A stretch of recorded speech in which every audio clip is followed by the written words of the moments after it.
Earthlings, how you doing today? This is Josh, First Contact Radio. So, hope all is well in your world. Hope all is well in your world. Things are crazy over here at Blog Talk Radio already. Switchboard's already full when I'm calling in.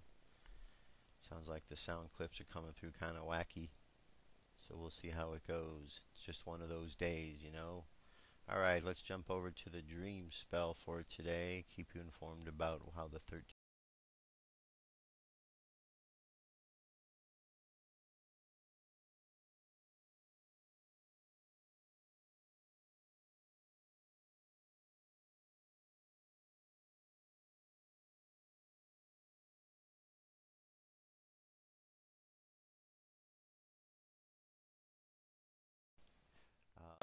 Or the symbol for today is the dragon. The serpent. The serpent is all about life energy, survival instinct, and the guide for today is the dragon. The dragon's all about birth and nurturance. Today, the phrase for red solar serpent guided by the dragon is, I pulse in order to survive, realizing instinct. I seal the store of life force with the solar tone of intention. I am guided by the power of birth. I am a galactic activation portal. Enter me, which means that today is one of those days where the energies from the two in the grid, from the columns and the rows, there's a point where they match up today, and their energy is kind of doubled a bit, so to speak.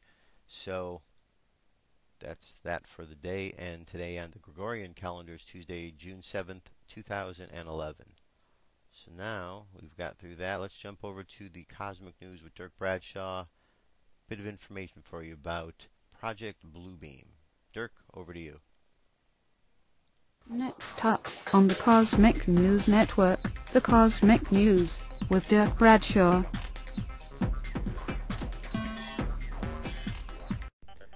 Hey there, boys and girls. It's your old pals from freeinla.com. And boy, do we have some big, huge news for you. Catalina Express is celebrating their 30th anniversary by giving a round-trip free pass to anyone who wants to go to Catalina on their birthday. Okay, that's right. It has to be your birthday. And they're going to send you to Catalina for free. Round trip. They're not even going to leave you over there and just leave you stuck. The round trip for free on your birthday. I can't think of a better place to spend your birthday. It's gorgeous out there. That's where I'll be spending my birthday. And this offer is good for the next year until April 30th of 2012. And this, of course, is brought to you by your friends here at freeinla.com. So go check out that website for this and many, many more free deals. Hey there, boys and girls, children of all ages. It is time for the Cosmic News with Dirk Bradshaw. I am Dirk Bradshaw, and tonight we look into Project Bluebeam. That is the theory that claims that NASA is attempting to implement a new age religion with the Antichrist at its head and start a new world order via a technologically simulated second coming. These allegations are contained in an audio presentation in 1994 by Quebec's own journalist Serge Monas, and later published in his book Project Bluebeam. And it doesn't stop there. It seems that Monas and the other unnamed journalists both died of heart attacks in 1996. Well, many of the proponents believe they were in fact assassinated. In addition, the Canadian government allegedly kidnapped Monas' daughter in an effort to dissuade him from investigating Project Bluebeam. Well, Canadian government, I have 2 little girls. Go ahead, take them. See if it will stop me from doing this story about Project Bluebeam. I dare you. The rapture is one of the most controversial topics in all of theology. Some Christians believe in it, all atheists mock it, and the New World Order may very well attempt to fake it. What would discourage Christians more than seeing New Agers, Buddhists, cult leaders, and corrupt con artist Christians raptured, while the Bible-believing faithful are, in essence, left behind. Why wouldn't the New World Order attempt to unite all the world's religions behind one deity by including them all in such an apocalyptic event? Surprisingly, the US government actually admits to thinking about the use of this technology, though it denies it's followed through with such implementation. In an article entitled Bees on the Battlefield and Other US Military Experiments, published by the British news agency The Guardian on June 18, 2007, it discusses strange government projects, and I quote, "Then there's the prophet hologram, the projection of the image of an ancient god over an enemy capital, whose public communications have been seized and used against it in a massive psychological operation." An Israeli cybernetics expert named Yitzhak Hayutman has even gone as far as to lobby the Arab world to allow him to project a holographic temple above the Dome of the Rock in an effort to summon whichever savior should take notice of it and actually show up. But does it even matter? Does this technology even exist? Or is it just crazy conspiracy theory? Let's take a look at the Army Research Lab Adelphi, Maryland's progress report from November 96 through August 97. A session number ADA 3338490. The topic? A 3D holographic display using strontium barium niobate. Its abstract states, an innovative technique for generating a three-dimensional holographic display using strontium barium niobate is discussed. The resultant image is a hologram that can be viewed in real time over a wide perspective or field of view. The holographic image is free from system-induced aberrations and has a uniform high quality over the entire field of view. Interesting. Well, we've seen the chemtrails, and there's a lot of speculation about what they're being used for. Weather control and mind control are at the top of the list. But as you'll see in a second, chemtrails have been directly linked to barium, which is one of the main components of the Army's 3D holography display. Could a strange substance found by a southwest Arkansas man be part of a government test? Well, that's the question at the heart of a phenomenon called chemtrails, now getting widespread attention. Well, tonight, KSLA News 12 investigation reporter Jeff Farrell shows us the results of testing we had done about what's in our skies. It seemed like some mornings it was just crisscrossing the whole sky. It was just like a giant checkerboard. Bill Nichols snapped several photos of the strange clouds from his home in Stamps, Arkansas. They begin as normal contrails from a jet engine, but do not fade away like a normal contrail. Soon after, he saw particles in the air. You know, because we'd see it drop to the ground in a haze. Nichols then noticed the material collecting on the ground. This is water and stuff that I collected in bowls. I had it set out in my backyard on my dad's pickup truck. KSLA News 12 had the sample tested at a lab. The results? A high level of barium, 6.8 parts per million, more than 3 times the toxic level set by the EPA. According to Section 5.6 of a military research paper entitled An Operational Analysis for Air Force 2025, an application of value-focused thinking to future air and space capabilities, military brainstorming as of May 1996 was researching, constructing, yet again, another holographic projection system. This time they were looking to implement an airborne holographic projector that would display a three-dimensional visual image in a desired location removed from the display generator. The projector can be used for psychological operations and strategic perception management. It is also useful for optical deception. The picture you see here speaks for itself. This isn't depicted as a ground-based weapon, but rather one that would project a deceptive image hologram in the air. Could the chemtrails play a role in this? I'm no scientist, so I can't tell you absolutely yes or even maybe. But the chemical connection, barium, along with the military's own documents, lead me to think in that direction. But if they've got some kind of crazy projection system, that in and of itself isn't going to convince anyone of anything. Unless, of course, God is a mute and he's going to come in complete silence. Let's face it, even the most action-packed movies are boring without some kind of a stunning soundtrack. Well, just in time for it to be exploited in the very same way, the technology now exists to beam sound right into your head. Strategy.com reports in an article entitled "Death Ray Replaced by the Voice of God" that the U.S. Navy is using non-lethal systems called LRAD, or Long Range Acoustic Device. This is being used right now in the Persian Gulf. Many small fishing and cargo boats ply these waters, and it's often hard to get the attention of the crews. With LRAD, you just aim it at a member of the crew and have an interpreter speak to the sailor. It was noted that the guy on the receiving end was sometimes terrified, even as he realized it was a large American destroyer that was talking to him. This apparently gave the Army guys some ideas, for there are now rumors in Iraq of a devilish American weapon that makes people believe they are hearing voices in their heads. And then there's the A&E television series called Paranormal State, which used a clever combination of a large billboard and cutting-edge technology to beam frightening ads directly into people who were walking near the show's billboard in the heart of New York City.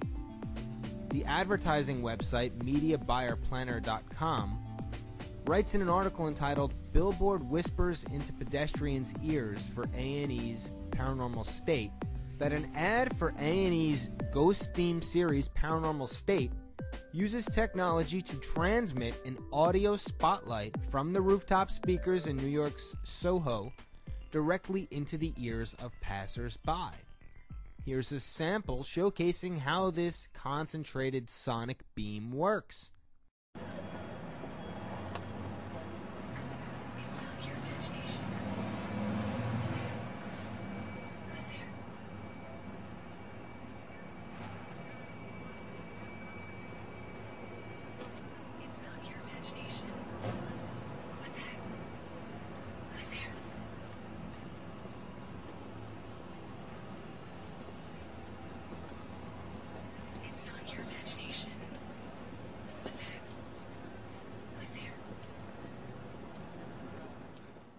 There are literally dozens of patents dealing with ways of beaming sonic transmissions directly into people's minds.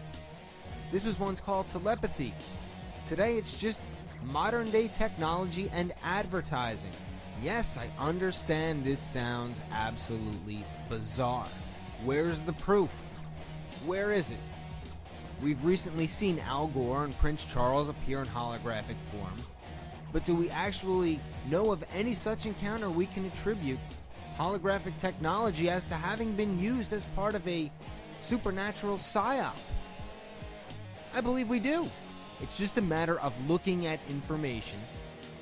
ABC News by ex-CIA spy John Kiradu. The topic was waterboarding. Kiradu came out in an un-CIA-like fashion and proclaimed that waterboarding is torture. On the ABC News website, in an article entitled "Coming in from the Cold, CIA Spy Calls Waterboarding Necessary But Torture," the ex-spy described the effectiveness of waterboarding on captured al-Qaeda member Abu Zubaydah, and I quote, "John Kiradu, now retired, said the technique broke Zubaydah in less than 35 seconds. The next day, he told his interrogator that Allah had visited him in his cell during the night and told him to cooperate. Now, hold it for just 1 second. We believe this man is telling us the truth because he's playing nice and claiming that waterboarding is a bad thing. But look at what he just said. He's implying that when someone is tortured, they just have to say..." Headline edition, July 8th. "Uncle," and then we stop. You would think that if Zubaydah was cracked in 35 seconds, that would mean he was spilling the beans only seconds after that. As in, okay, fine, I'll talk, please, no more. Not, "Oh my goodness, I'm glad you stopped. I didn't like that very much. I guess I'll go get some sleep, and I'll think about maybe telling you something tomorrow. And if we are to believe that it was indeed the waterboarding that broke him, then why would he bother telling his interpreter that Allah had visited him in his cell during the night and told him to cooperate? His interrogator knew he was waterboarded. He wasn't going to save any face with his interrogator. Remember, they broke him the day before, and they didn't get any information out of a quote-unquote broken man until the next day after he claimed Allah came to him in his cell and told him to cooperate. I'm not making this up. Watch for yourself. Pay attention to the body language. You decide for yourself if this makes any logical sense. And that was one of the techniques? Waterboarding was one of the techniques, yes. And was it used on Zubaydah? It was.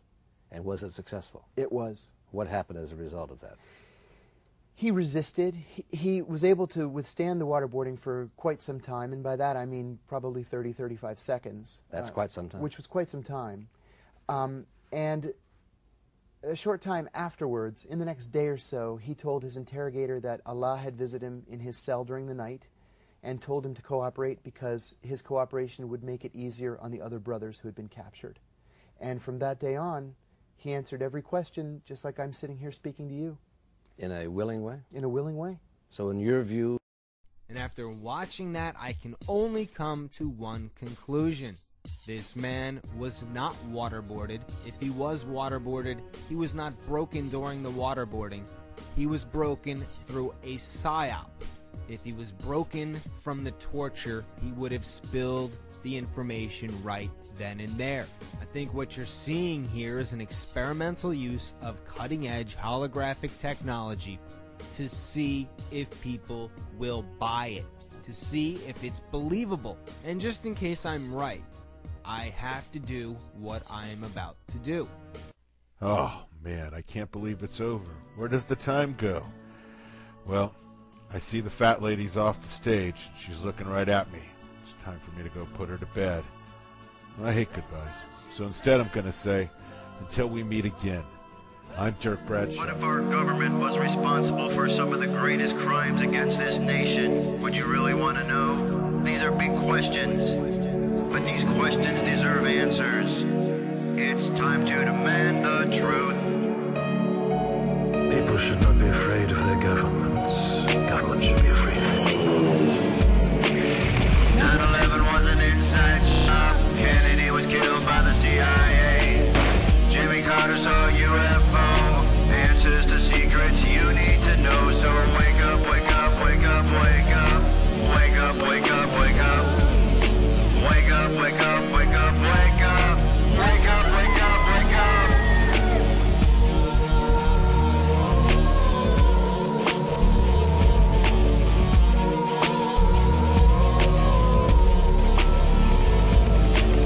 The evidence is overwhelming. Step past your fear, take a look. Illuminati lies keep growing. What they're losing from your eyes. And wake up, wake up, wake up, wake up. Wake up, wake up, wake up. Wake up, wake up, wake up, wake up. Wake up, wake up, wake up.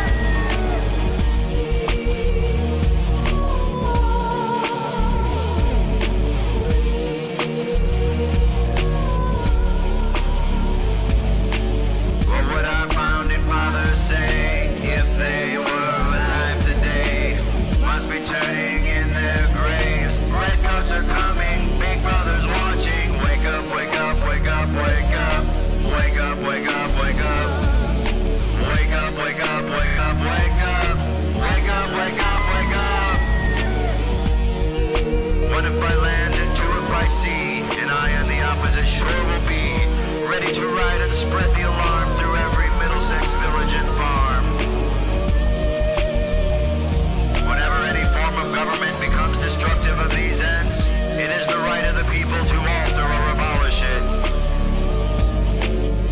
When a long train of abuses and usurpations, pursuing invariably the same object, evinces a design to reduce them under absolute despotism, it is their right, it is their duty to throw off such government and to provide new guards for their future security.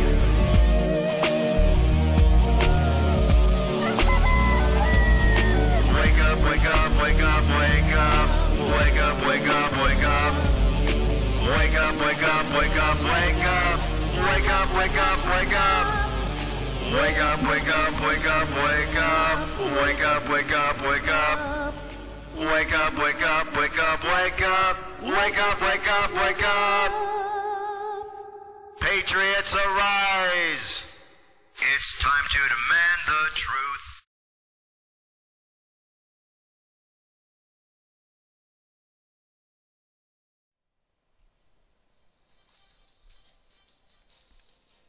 This is the UFO News with Joshua Poet. All right, Dirk, thank you very much. This is Josh Poet, and this is the UFO News for today. All right, we're going to start things off with a sighting that took place in Nashville, Tennessee. This was just the other day. Let's see, it was taken in Nashville, Tennessee on Sunday the 5th of June, 2011. Witness report.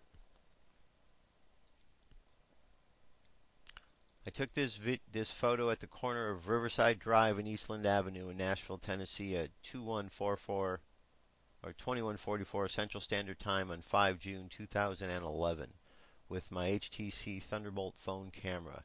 There was a large triangular form with lights at each point. It appeared to be a massive, over the football field in size. It also appeared to be over the river or close to it.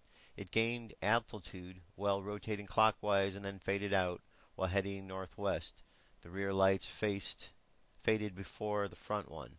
My wife and I were driving home from visiting my parents, who are flying to California in the morning. On our return home, we were heading west on Eastland Avenue up a slight hill. My wife points to the left over some trees, and I can see something. It turned out to be these three lights. We stopped at the stop sign at the top of the hill, and I got my phone. I noticed a car coming behind me, so I turned right and pulled immediately to the shoulder of the road. I got out and noticed that the car behind me stopped and got out too.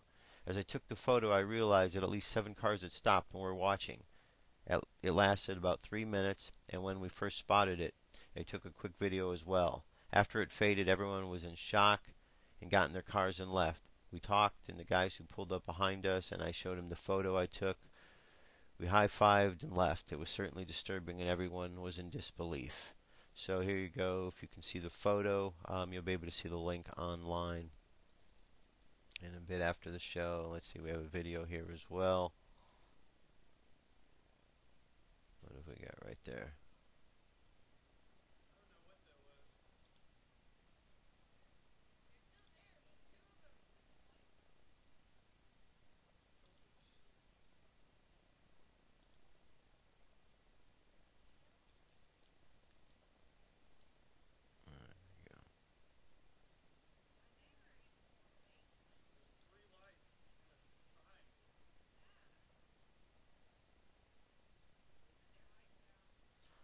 Alright, you can see they're seeing the lights here, so alright, very good. So we've got that report there, and now moving on, we've got this report out of Australia. This is from the Telegraph. It says Australia's UFO files mysteriously disappear. In what sounds like a plot from the science fiction film, it seems that the bulk of the Australian government's X-files have mysteriously disappeared. The Department of Defense has been unable to find a host of records relating to UFO sightings that were collected over several decades. The disappearance of the documents come to light when the military received a Freedom of Information request from the Sydney Morning Herald newspaper asking for any documents that mention sightings of UFOs or extraterrestrial organisms in Australia. The request came after the British government released a dossier of thousands of documents relating to unidentified flying objects. However, after 2 months of searching the relevant archives, the department said that the documents could not be found. A spokeswoman said it was likely some of the files had been destroyed. Our office examined past FOI requests which related to UFOs and discovered that many of the files had been destroyed, as is normal and administrative procedure, it said in a statement. In fact, just one file from the entire cache could be located. That related to UFO strange occurrences and phenomena in Woomera, a military weapons testing range in the outback. The lone file detailed a sketchy series of sightings from around the country and overseas, including people living in towns near Woomera in South Australia. Australia's military decided to stop taking UFO reports in the late 2000s, asking members of the public to report incidents to police instead. UFO experts in Australia believe that the military knowingly shredded the documents. Bill Chalker, author of the Oz Files, said that in 2003, 8 years' worth of documents relating to UFO sightings were destroyed, not to cover up a shocking discovery of alien life, but as part of government housekeeping. But it does seem strange that Australia would destroy these files, while England and America is putting theirs online and making them public, he said.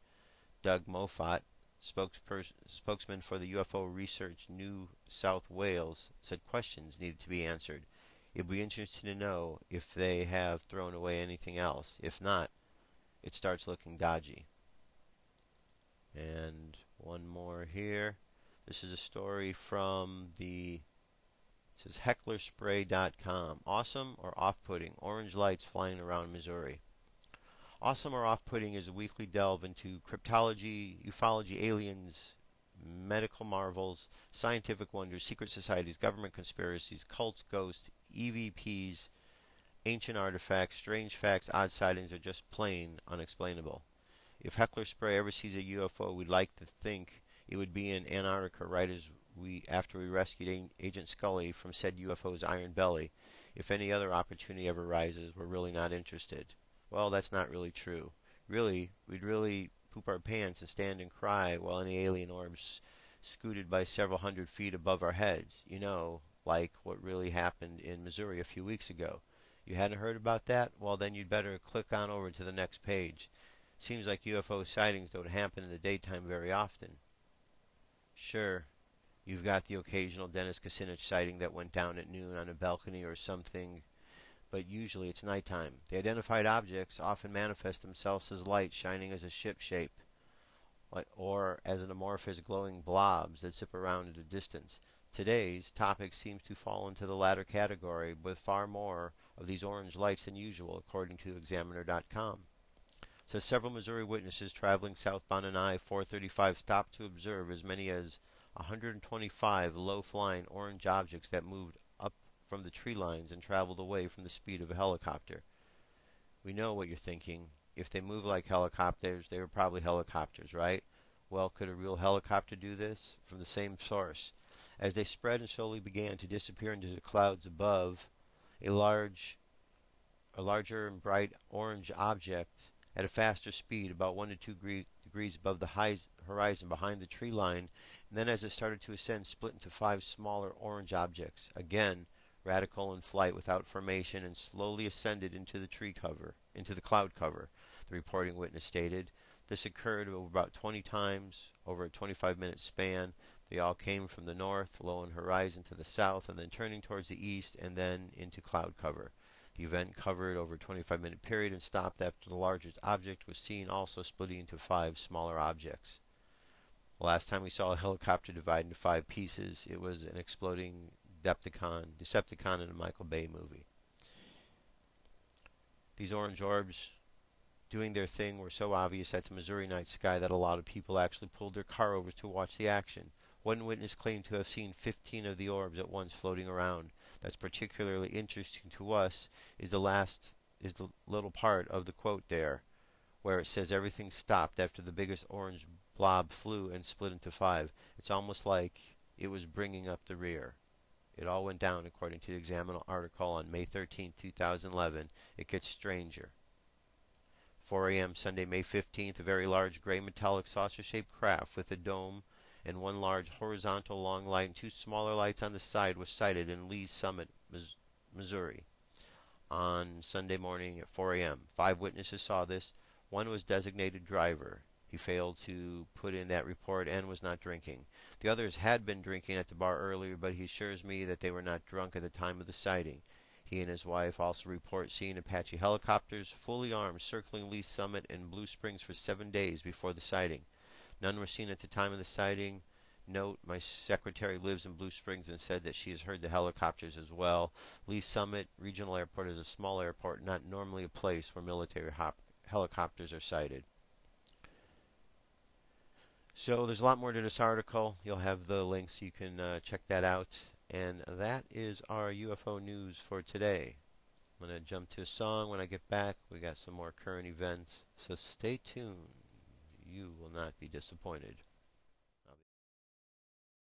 I have come here to chew bubblegum and kick ass. And I'm all out of bubblegum.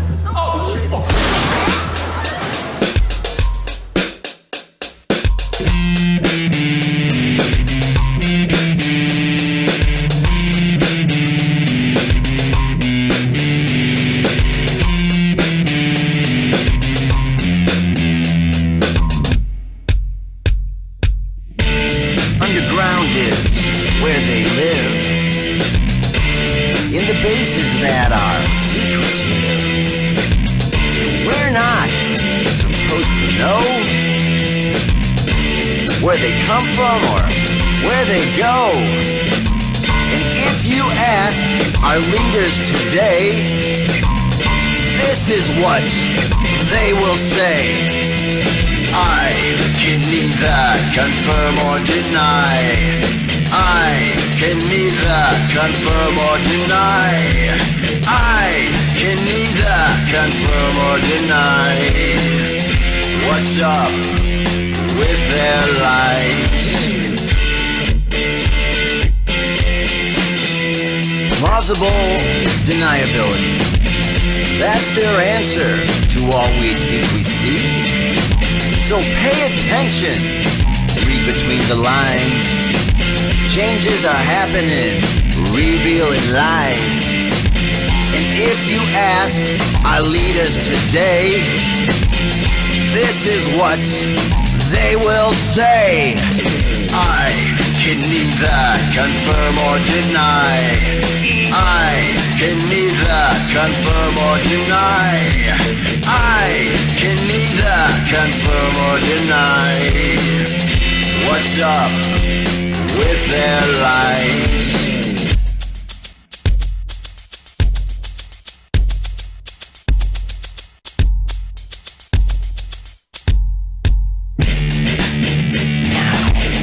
Underground is where they live, in the bases that are secretive. We're not supposed to know where they come from or where they go. And if you ask our leaders today, this is what they will say. I can neither confirm or deny. I can neither confirm or deny. I can neither confirm or deny. What's up with their lies? I can neither confirm or deny. They can neither confirm or deny. It's time for them. All right. I'm back. Josh Poe, thanks for being here. So, we're going to move on with the rest of our news here. All right, where are we going to start? There's a lot to deal with here. All right, first thing I'm going to do to my chart here. I've done a revised chart. Okay. What we've got here is,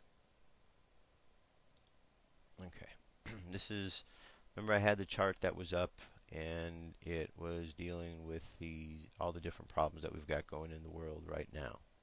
And the revision looks like this. We've got weather problems going on in the world right now.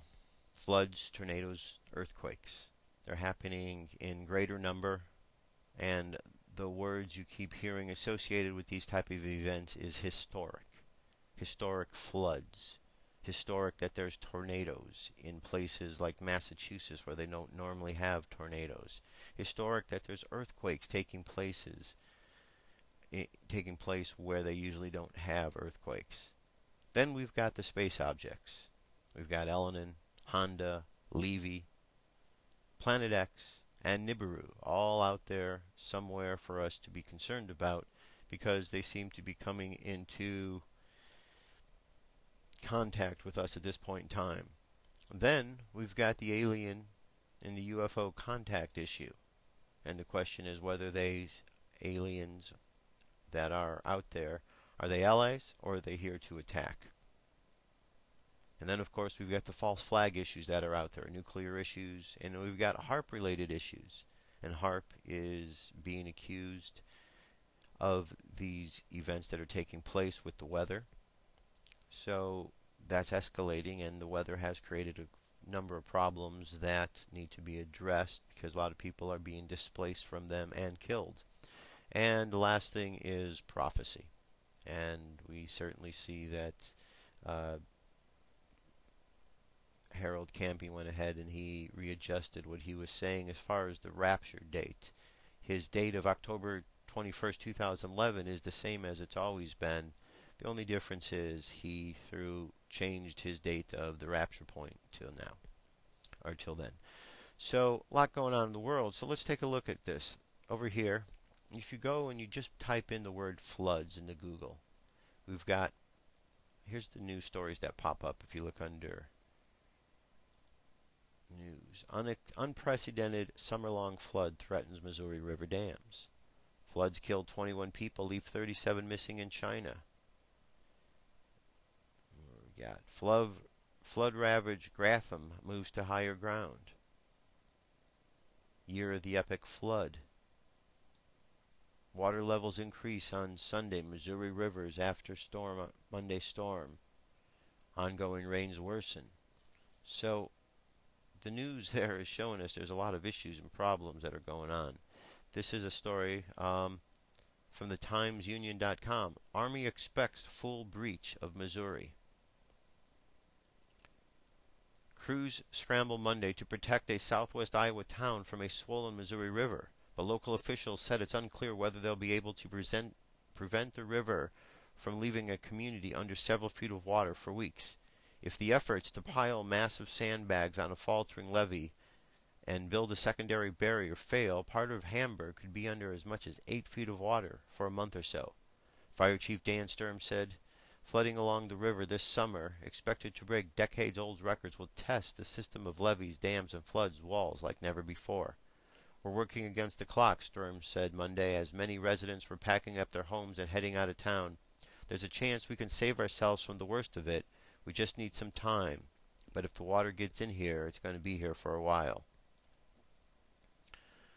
So, problems. And then here, same article on the front page of Yahoo News. So, concerns, my friends, and that's just in Iowa. You wouldn't expect that there would be flooding in Iowa. You would expect to hear that in other places, but in the middle of the country, you know, things are kind of getting nutty. That's the breadbasket right there, where all of the floods are going on. That means that where there has been a lot of food growth over all the years that we've gotten used to, we're not going to have that. Not for some time, depending on how long it takes. And then if there has been radiation into the water from any of the nuclear plants along the river there, as has been alleged, then there's a possibility that the land could become unproductive for growing any kind of food at all. So it's going to be interesting to see what happens in that regard, but it's a lot of problems. We need to be focused on finding solutions to these, my friends. Now, I'm going to take you over here, let you listen to Leak Spinner's report about what is going on over there in Fukushima. So here we go. Hi guys, how are you doing? Basically I wanted to talk about some of these estimates at the total release from the Fukushima Daiichi nuclear power plant. Now NISA has re-evaluated the data and re-evaluated the amount of radiation releases in the first 5 days of the incident. So what it was, they estimated that 370,000 terabecquerels were released, when in actual fact it has now been upgraded to 770,000 terabecquerels. So we were told initially it was something like 10% of 10% of the Chernobyl fallout. Well, 770,000 terabecquerels is about 20% of the Chernobyl releases. Now, what I'm looking at is I've just gone around and I've got a hold of some of the information on just from previous videos that I've done, and I've just calculated up a few numbers, and I'll explain why. So in the reactor buildings, what is that? Right, in the reactor buildings of 1, 2, 3, and 4.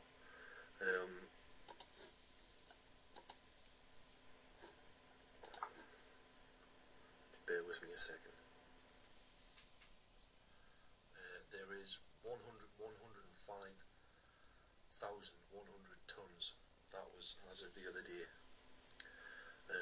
The concentration of radioactive substances within the water, within the reactor buildings and the trenches outside and the turbine buildings and things like that, it's estimated to be 720,000 terabecquerels.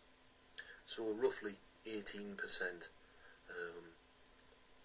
Say about 18-20%. Well, 18% of the Chernobyl fallout level.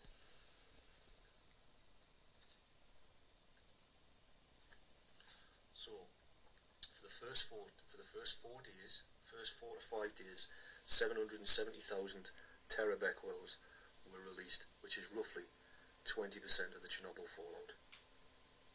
So moving on now, we have 105,000 tons of water that's not within any containment at Fukushima Daiichi that has an estimated contamination of 720,000 terabecquerels.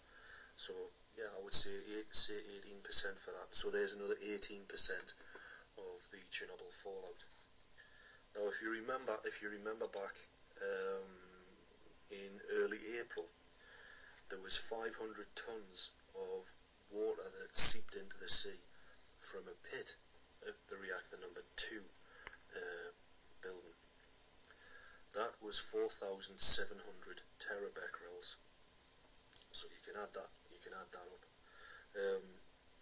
And then if you remember again, there was a leak on May the 11th, and that was 20 terabecquerels, 250 tons of water.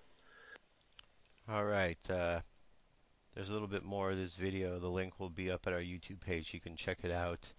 But as you can see, there's problems that aren't being reported on the mainstream news. So this leak spinner here is doing a great job keeping everyone informed. All right, it seems to have a caller here. Let me see who this is. Hello, this is Josh. You there? Hello, Josh. This is Mark from Ohio. How are you? Good, Mark. How are you? I'm doing real good. I've been following the Fukushima event really closely. Right. I'm getting an echo here. I don't know what's causing this, but I believe TEPCO admitted that the first 3 reactors, 1, 2, and 3, have melted down. Is that correct? I believe that is correct, yes. And there seems to be evidence pointing that they knew a lot sooner that it had melted down than what they had reported. I've also heard that originally there were 640,000 of those spent fuel rods, many of which have burned and exploded. Is that what you've heard? I don't know the exact amount of the rods, but I do know, yes, there were a lot of them that were there, that were stored, that did burn, and a lot of the problems and radioactivity that was released seemed to come from those rods themselves. I heard one person draw the analogy that the radiation releases right now are almost like a neutron bomb every day. I don't know if that's an exaggeration or not, but I think it's probably nearly that bad. Yeah, you know, it's hard to really say with accuracy what's going on, because there's so many reports that have come out of there that have been lies and mistruths, that we can certainly know by looking at the radiation readings that are taking place around the country that things are escalating, and there is radiation in the atmosphere that is and can be quite dangerous, that we need to pay attention to. The other thing that I think is really horrific about the whole thing is just the lack of coverage by the mainstream media. What are your thoughts? I feel the same way. I mean, why do you think that they're avoiding it? It's an important issue, and they don't even want to address it. Why do you think that is?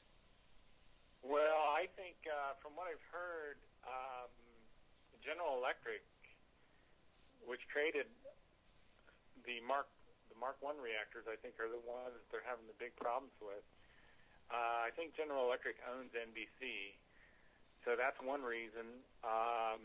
The other reason is I just think our mainstream media is so controlled by these international corporations now that it's just absurd. I mean, it's like lying by omission, which is what they're doing on the extraterrestrial issue as well. Absolutely. They just, you're right. Corporate media is kind of in control of everything right now, and they report what the corporate executives want them to report, and that's not necessarily anything important to everyone else, is it? No, it isn't. And I don't know if you've heard this or not, but out on a website called Beyond Nuclear, they're one of the activist organizations. About 2 or 3 weeks ago, they were saying that the radiation levels in the ocean were at 7.5 million times normal levels near the Fukushima plants. Have you heard anything about that? I have heard lots of different levels, but yeah, I've heard that the ratings are a lot higher, along the lines that you said, maybe even higher. So yeah, it's absurd to me. It's just ridiculous to me. This just is the final nail in the coffin of the mainstream media. They've proven themselves to be completely not credible, at least in my mind. Absolutely, and I don't know if you've seen any of the video, but the land over there in parts of Japan looks like it's floating. Have you seen those videos? Just bits and pieces, but I haven't seen much of that. Oh yeah, it's kind of scary. You see sidewalks are breaking up and cracks in the ground and water leaking through, and you see the people there just walking on the land that looks like it's floating on water. And it's kind of scary. It looks like almost it's ready to sink at a certain point if too many people stand in the wrong area. I heard the other day too that there was someone had a rabbit that was born with no ears, so they're starting to see some kind of genetic damage, at least in animals already. Yeah, I saw that picture, and it leaves a lot to wonder what might be going on with the people over there. It's got to be quite an experience for anyone living over there, knowing what might have happened. And imagine how many. Do you think the people over there are clueless as to what really happened to them, or do you think the reality has sunk in for those? We're in a really weird state right now. I think half of the people in the world are just clueless right now. I was at the barber shop the other day. My barber hadn't even heard of Fukushima. Really?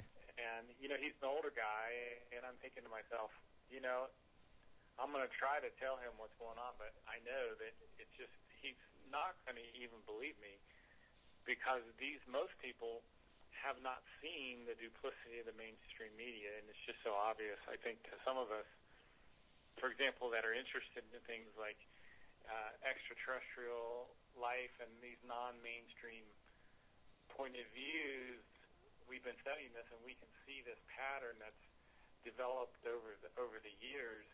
And to me, this is just the most egregious example. Literally, they would just, as far as I can see, they would just let thousands of people die and not inform them at all. Maybe my views are extreme, but it certainly seems that way to me.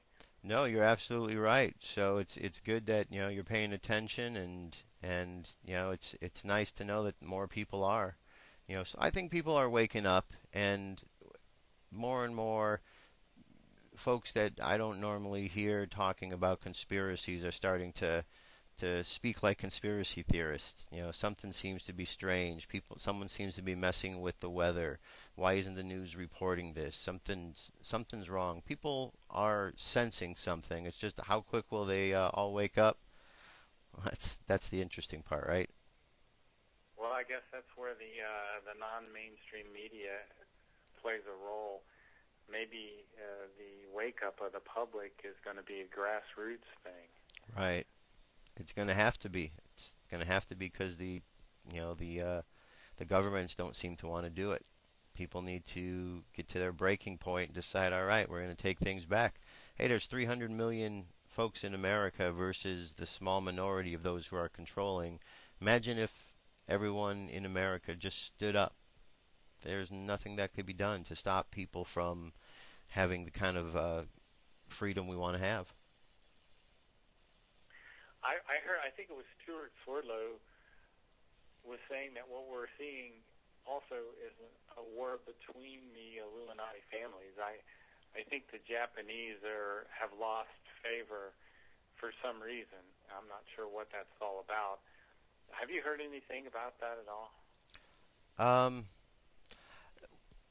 Yes. I mean, that's certainly a big part of the puzzle. If you want to spend some time researching the Rothschild family and their history, that kind of really outlines a lot of what's going on with this Illuminati stuff, because there's connections that go back all the way to the beginning of this century, to the 1700s, actually, right after America freed itself from England. We really were back under their control a lot sooner than anyone realizes.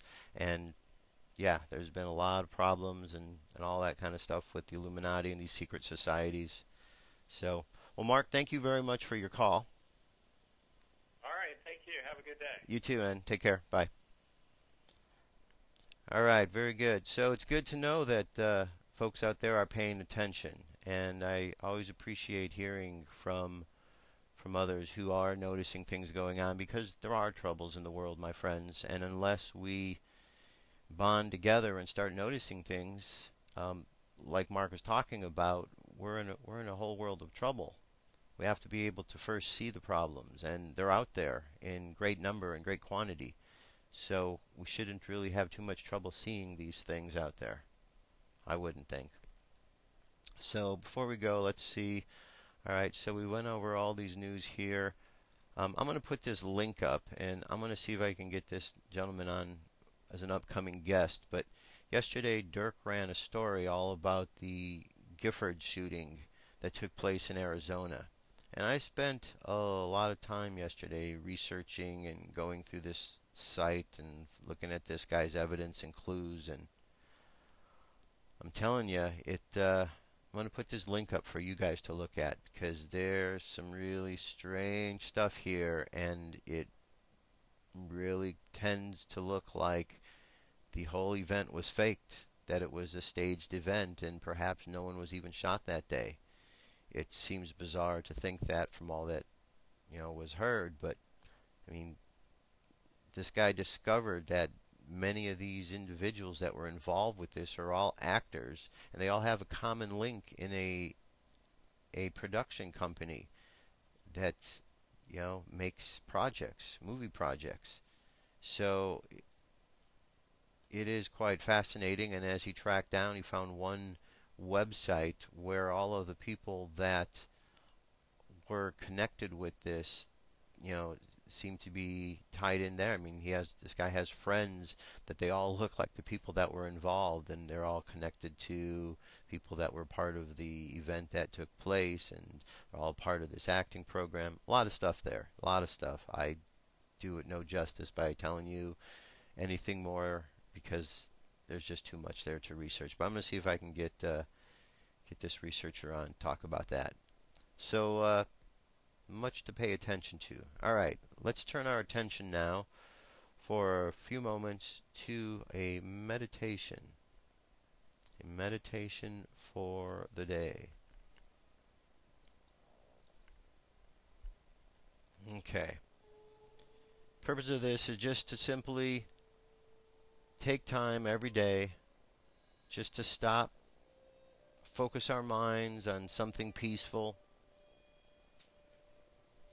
There are a lot of problems, my friends, but we can change those problems. We can turn those problems into opportunities. We have to go through the challenges. So see yourself walking along a path. And as you're walking along the path, see the obstacles in front of you. And as you see the obstacles, walk around them. Step over them. See yourself moving along the path, finding your way easily around every challenge that you face. Imagine co-workers or friends having conversations with you along your journey. And imagine all of these going smoothly and easily. Think of any problems you might have in your life at this moment and see yourself finding a solution to the problem. And just keep walking along the path. Walking along the path. And as you do, you realize that sometimes the most important thing is just to keep walking, to keep showing up each and every day. Because the challenges keep coming. Life keeps moving, and therefore we all must keep moving, finding the deeper meaning of everything that is taking place. Now send out light and love at this moment. Just imagine sending love all around the planet. Imagine it sending to all the areas where we have heard about the problems, to the Midwest where they're having the floods and the tornadoes, to the East Coast where they've had the tornadoes, to Japan where they've had the earthquake and the nuclear disaster, to Australia, New Zealand, to the Middle East, to the UK. Imagine all around the world just sending love, and then focusing that love down into the ground. And now imagine sending that love up into the air. And imagine that the entire planet Earth is encircled by a protective shield of love. And think a good thought for everyone. Just send out good vibes to the world today and to the people of planet Earth. And with that, let's start to bring our attention now back to the present moment. 3, coming back to the present moment filled with confidence. 2, coming back to the present moment filled with faith. And 1, coming back to the present moment happy, healthy, and whole. Happy, healthy, and whole. And that would be it. That brings us to the end of this show. Only a few more moments to go, and then we're done, don't you know? Thanks for being here. It's always a pleasure doing a show. It's always a pleasure speaking with you and bringing information to you, and thanks for the calls. When you go out into the world, just pay attention. As you see from the updated list we've got going here, there's a lot to be thinking about in life. Sometimes it's hard to focus on everything. Just focus on showing up. Just focus on showing up and doing your part just to move through one day at a time. Maybe that's what we need to do. Focus on the present. I'll talk to you tomorrow. Peace. I'm out.